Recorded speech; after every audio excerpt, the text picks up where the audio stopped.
Après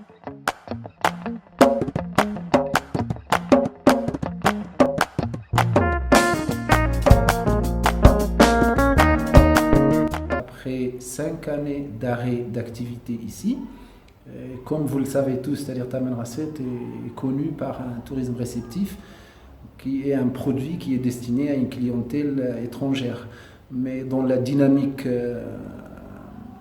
actuelle et selon la conjoncture actuelle de la région, il y a une nouvelle dynamique pour développer le tourisme national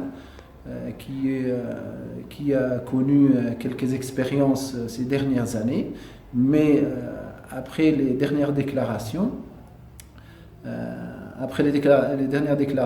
notre espoir est un petit peu élargi pour reprendre un petit peu l'activité, c'est-à-dire dans ces deux volets, le national ou le réceptif aussi ou l'international.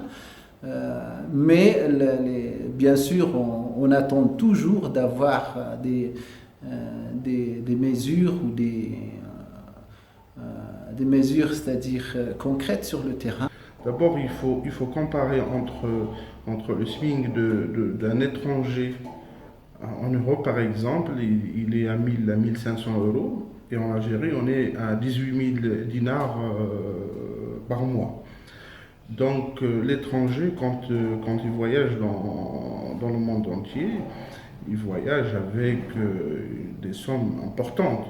Je parle de Taman Rasset, le dernier des touristes qui vient sur Taman Rasset, par exemple un Français, il peut laisser l'équivalent de 200 000 dinars. Et ça encourage beaucoup l'artisanat et ça fait vivre beaucoup de familles autour. Donc, vous savez que l'artisanat, elle est travaillée chez les familles. En général, c'est les femmes qui fabriquent les souvenirs hadou, hadchid. Après l'arrêt, 2010 jusqu'à aujourd'hui, nous avons à peu près 70% de la population, surtout les jeunes, ils sont en chômage. Les guides, les chameliers, les cuisiniers, les artisans. السياحة هنا في بلاد الراس ما نجدوش نذكروا الأهمية تاعها بالنسبة لنا احنا كحرفيين هنا في ولاية الراس، رغم أنه الحرفي راه ماشي حاله، ولكن غياب السياحة الاستقبالية هذه هنا في ولاية الراس أثرت علينا بزاف.